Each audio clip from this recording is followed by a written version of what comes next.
Welcome my YouTube channel Vyas Narayan Mishra. आज हम next part BA BSc BCom digital awareness and cyber security paper का हम upload कर रहे हैं। इसमें टोटल 50 क्वेश्चन आते हैं, 50 मार्क्स के। 1 क्वेश्चन 1 मार्क्स के आते हैं। आप इनको एक कॉपी में नोट करें और अपने फ्रेंड सर्कल को शेयर भी करें, क्योंकि ये बहुत इंपॉर्टेंट क्वेश्चन है। तो इनमें से फर्स्ट क्वेश्चन है, जीमेल किसका भाग होता है? मतलब जीमेल को कौन बनाया है? तो जीमेल को गूगल ने बनाया है। ध्यान रखना है, जीमेल गूगल का भाग है, क्योंकि इसको गूगल कंपनी ने बनाया है। इसको इस तरह से भी क्वेश्चन आ सकता है कि जीमेल को किस कंपनी ने बनाया है, तो एक ही चीज़ है, इसको गूगल ने बनाया है। फिर एट द रेट ऑफ का प्रयोग क्यों किया जाता है? जब आप ईमेल एड्रेस लिखते हैं तो उसमें एट द रेट का प्रयोग किया जाता है। तो उसका रीजन क्या है? तो उसका रीजन है यूजर तथा डोमेन नेम को अलग करने के लिए। इसका क्वेश्चन उल्टा भी आ सकता है, जैसे यूजर तथा डोमेन नेम को अलग करने के लिए किसका प्रयोग करते हैं? तो एट द रेट ऑफ का यूज करते हैं। जो ये सिंबल होता है, इस सिंबल इसको हम एट द रेट ऑफ पढ़ते हैं। फिर नेक्स्ट क्वेश्चन है आपका, एक बार 24 घंटे में कितने लोगों को मेल भेज सकते हैं? तो इसका आंसर है 500 लोगों को।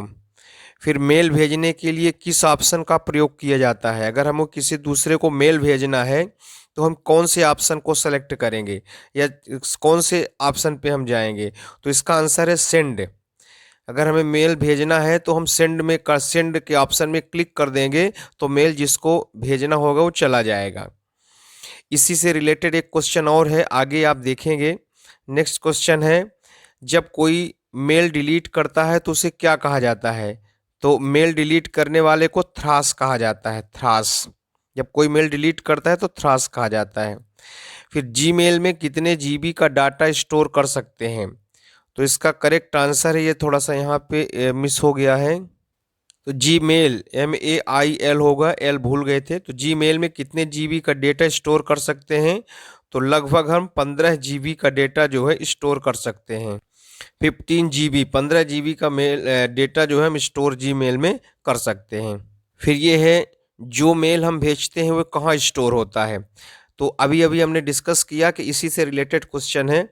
तो जो मेल हम भेजते हैं वो कहाँ स्टोर होता है? तो वो सेंट में वो स्टोर हो जाता है। अभी जो क्वेश्चन बनाया गया था कि जब हम किसी को मेल भेजते हैं तो वो कौन से ऑप्शन का सिलेक्ट करते हैं, तो वो सेंड है। दोनों की स्पेलिंग में डिफरेंस है। उसकी स्पेलिंग है SEND, उसकी स्पेलिंग है SEND, सेंड। तो जब हमें किसी को मेल भेजना होता है तो सेंड ऑप्शन को हम सेलेक्ट करते हैं, SEND। और मेल भेजने के बाद वो स्टोर कहाँ पे होता है? तो वो सेंट, SENT, यहाँ पर वो स्टोर होता है। तो दोनों दोनों में ये थोड़ा सा डिफरेंस है, इसको आप लोग देखिएगा। नेक्स्ट क्वेश्चन है, ईमेल में सीसी का फुल फॉर्म क्या है? जब हम ईमेल भेजते हैं तो उसमें 3 ऑप्शन होते हैं, टू, सीसी और BCC। तो टू का मतलब होता है जिसे मेल हम भेजते हैं उसे हम जब हमें किसी को मेल भेजना होता है तो टू में एड्रेस लिखा जाता है। फिर एक होता है सीसी और एक होता है BCC। तो सीसी का फुल फॉर्म क्या होता है? Carbon copy. कार्बन कॉपी इसका फुल फॉर्म होता है। मतलब जिसको मेल भेजते हैं उसके साथ साथ किसी एक और दूसरे को मेल भेजा जाता है, वो सीसी कहलाता है। फिर नेक्स्ट क्वेश्चन है, मेल भेजने वाले का एड्रेस कहाँ लिखते हैं? हमने अभी अभी डिस्कस किया, जब हम किसी को मेल भेजते हैं तो उसका एड्रेस टू में लिखते हैं, वहाँ टू रहता है। टू रहता है, फिर बगल में सीसी, फिर उसके बगल में BCC लिखा रहता है। तो जिसको हम मेल भेजते हैं उसका एड्रेस टू में लिखा रहता है। फिर ईमेल में BCC का फुल फॉर्म क्या है? तो टू के बाद CC BCC रहता है, तो BCC का फुल फॉर्म होता है blind carbon copy. Blind carbon copy का मतलब होता है कि इसमें जो एड्रेस लिखा जाता है वो एड्रेस CC वालों को पता नहीं चलता, ब्लाइंड रहता है। मतलब हम BCC में किस किस को भेजे हैं वो दूसरे CC या टू वालों को पता नहीं चलता, उसे इसीलिए उसको बोलते हैं ब्लाइंड कार्बन कॉपी। जीमेल का वह भाग जो एट द रेट के बाद होता है उसे क्या कहते हैं? अभी अभी ये क्वेश्चन आया था कि यूजर नेम और डोमेन को किसके द्वारा अलग करते हैं? तो एट द रेट ऑफ के द्वारा अलग करते हैं। मतलब पहले होता है यूजर नेम, आप देख सकते हैं इसमें से पहले होता है यूजर नेम, तो पहले होता है यूजर नेम, फिर बीच में होता है @ का साइन, फिर डोमेन। तो यूजर नेम और डोमेन को अलग करता है @ तो जीमेल का वह भाग जो @ के बाद आता है। तो @ के बाद कौन सा आता है? डोमेन। तो इससे 2-3 क्वेश्चन एक साथ बन सकते हैं। @ के पहले कौन सा आता है? तो यूजर। @ के बाद कौन सा आता है? तो डोमेन।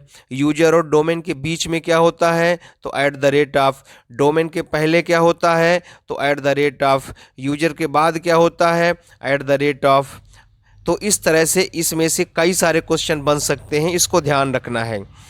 तो नेक्स्ट इसमें है, तो जीमेल का वह भाग जो @ के बाद होता है उसे क्या कहते हैं? Domain name. फिर जीमेल भेजने वाले को यदि आप नहीं जानते हैं तो वह मेल क्या हो सकता है? तो कभी कभी जीमेल हमारा कोई अपरिचित व्यक्ति साथी भी भेज सकता है, तो इसलिए ये 100% कन्फर्म तो नहीं है। लेकिन यदि जीमेल भेजने वाले का एड्रेस उसमें दिया है और उसको हम नहीं जानते, वो हमारे लिए पूरी तरह से अननोन है, तो इसकी संभावना है कि वो स्पैम हो सकता है। स्पैम जो है ये एक तरह का एक फाल्स, एक गलत प्रकार का मैसेज हो सकता है, जिसके द्वारा हमने डिस्कस किया था प्रीवियस वीडियो में कि जिसके द्वारा हमारे डेटा को चुराया भी जा सकता है। तो इसलिए जीमेल में जो मेल एड्रेस हम नहीं जानते उसको ओपन नहीं करना चाहिए, उसे हम क्या कहते हैं? स्पैम कहते हैं। ईमेल का फुल फॉर्म क्या होता है? बड़ा इजी क्वेश्चन है। इसका फुल फॉर्म होता है इलेक्ट्रॉनिक मेल। नेक्स्ट क्वेश्चन है, यूजर तथा डोमेन नेम को किसके द्वारा अलग करते हैं? फिर से वही क्वेश्चन आया 2-3 रूप में। तो यूजर तथा डोमेन नेम को किसके द्वारा अलग करते हैं? तो @ के द्वारा अलग करते हैं। ये इंपॉर्टेंट क्वेश्चन है, @ के द्वारा अलग करते हैं। तो इस तरह से हमारे वीडियो कंटिन्यू आ रहे हैं, आप इसको देखें, अपने फ्रेंड सर्कल में भी शेयर करें, सब्सक्राइब करें, लाइक करें, शेयर करें। कोई प्रॉब्लम हो तो कमेंट करें। Thank you very much.